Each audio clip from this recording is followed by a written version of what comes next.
Hi guys, it's Debbie and it's finally here. I'm excited because it's that time of the year, my favorite video to make about my top 10 favorite films of 2023. Just like every year, a quick heads up, it's impossible to watch every film in time for this video, especially living in Italy where releases like Poor Things come a whole month after America. Among the notable contenders I've missed out on, we have Poor Things, then The Boy and the Heron, Priscilla, The Zone of Interest. However, I've still managed to watch a bunch of fantastic films this year and I'm so excited to share my absolute favourites with you. And stay tuned for the link to my worst films of the year video as soon as it's up. Now, getting into the list, securing the 10th spot is Polite Society, probably the most action-packed film of this whole list. It stars Priya Kansara and Ritu Arya as two sisters who defy the norms set by their British Pakistani family. The younger sister dreams of becoming a stunt woman and the elder sister has dropped out of school and she's not sure what to do with her life. However, their lives take a turn when the elder sister gets engaged to this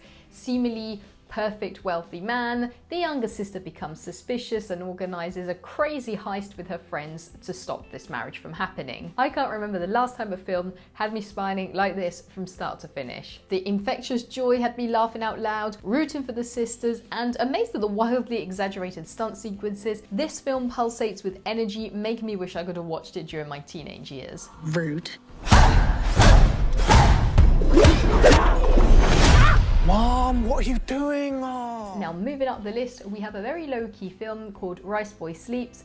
I remember telling you about this film months and months ago and now it's ranked as one of Letterboxd's best of the year. I highly recommended it then and I'm still recommending it now. It's such a great film. Riceboy Sleeps tells the story of a single Korean mother raising her son alone in 1990s Canada. She struggles with limited English while working hard in a factory to support her son, who faces bullying at school due to his traditional Korean lunch meals, his name and appearance. Imagine having to change your child's name to avoid bullying, or stop making your traditional homemade food just to fit in. This film delves into these situations and many other more profound themes, exploring the mother-son relationship over the course of a lifetime in a heartwarming but also heartbreaking manner. 마이크 줘도는 안 돼, 알겠어? 두 번 다시 얘기 안 한다.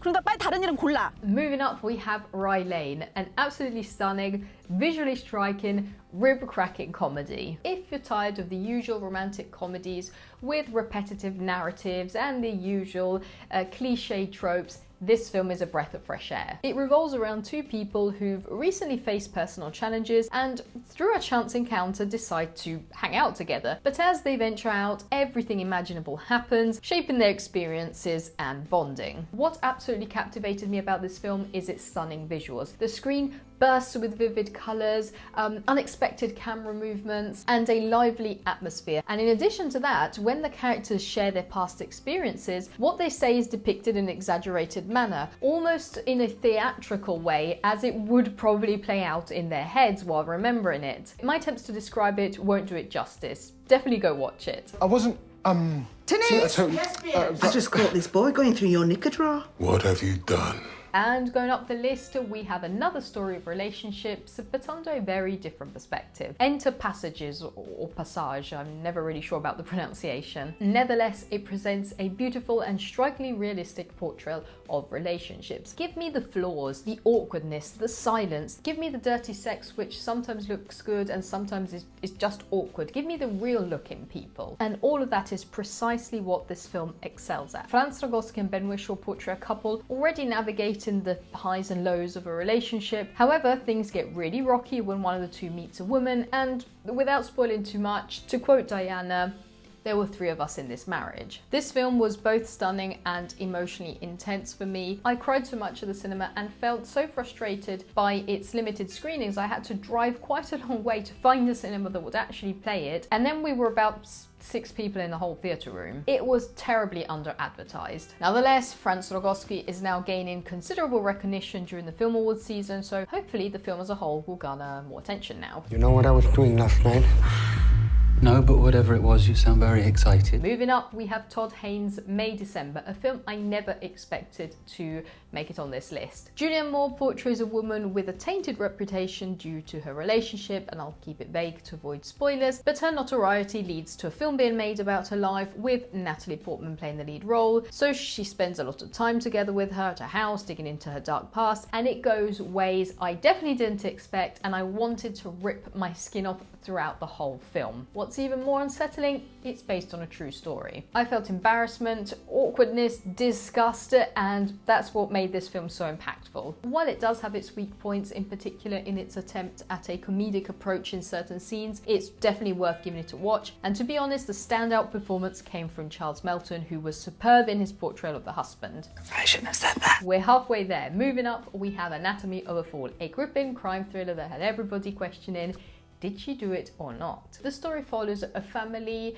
living in a remote house nestled in snowy mountains where, bluntly put, the husband dies under mysterious circumstances. The rest of the film tries to figure out whether the wife is guilty of this, while of course their kid gets involved in this whole situation. This film isn't your run-of-the-mill courtroom drama, it's exceptionally well written, it delves beyond the courtroom proceedings into realistic details such as childcare arrangements, the nuances of body language during trial, and the challenges of expressing oneself in a non-native language. It meticulously explores all the facets of the couple's life, and I found it so captivating. And of course I won't tell you who did it. I did not kill him. Number 4 brings us Oppenheimer, a film that earned its place not just because I'm a Nolan fan, but because it is really a well put together film. The dedication put into this project, the fascinating practical effects, though snubbed by the Oscars that didn't even shortlist this film. The exploration of the enigmatic figure of Robert Oppenheimer, the mastermind behind the terrifying concept of the atom bomb, all of it left a profound impact on me. I truly loved it. From a technical point of view, this film is close to perfection. The score is mesmerizing, the practical effects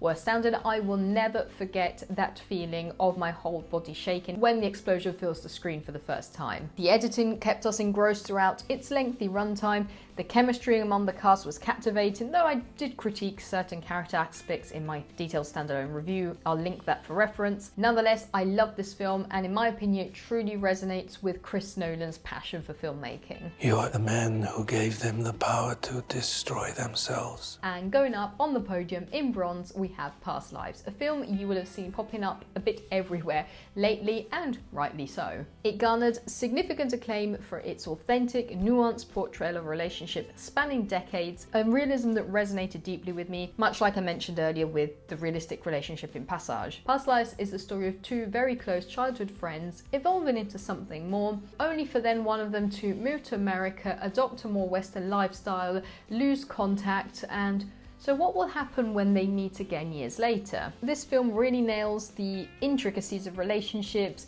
the interference of work, the search for connections elsewhere, and the frustration of dealing with regular mundane things. For example, Skype calls freezing in the middle of the night, by the way, because of the time difference. Perhaps 2023 will mark a turning point in which we will finally see portrayals of realistic relationships. He's really masculine in this way that I think is so Korean. But in second place, securing the silver medal, is 1001, a film which left me speechless. It's the story of a single mother and her child across a whole decade in New York, navigating the daily struggles thrown their way, seeking shelter, steady income, stability, trustworthy relationships, all while bearing a very big secret. This film beautifully portrays what family and being a parent means. It stands out for its raw, authentic depiction, showcasing real people maneuvering through life's challenges, instead of that usual overly polished Hollywood depiction of the struggles of the marginalized. I love you. I really do.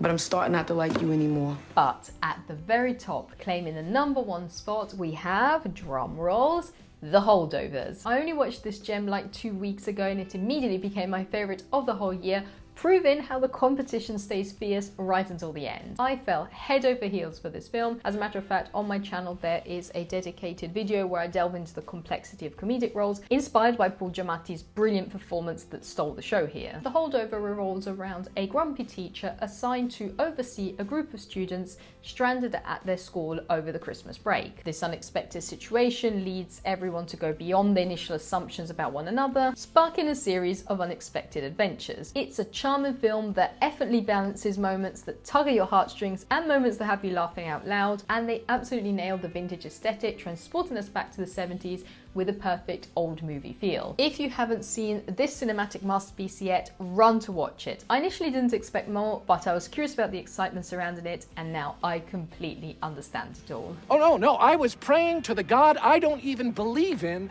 that your mother would pick up the phone or your father would arrive in a helicopter or a submarine or a flying fucking saucer. So, what a year for film. So many great releases, each bringing something unique and different to the table. Other great movies this year were Your Capitano, Spider-Man Across the Spider-Verse, Tetris, Fingernails, Rotten in the Sun, Birth Rebirth, but I would like to hear what your favourites were, what you enjoyed watching this year, so let me know with a comment below.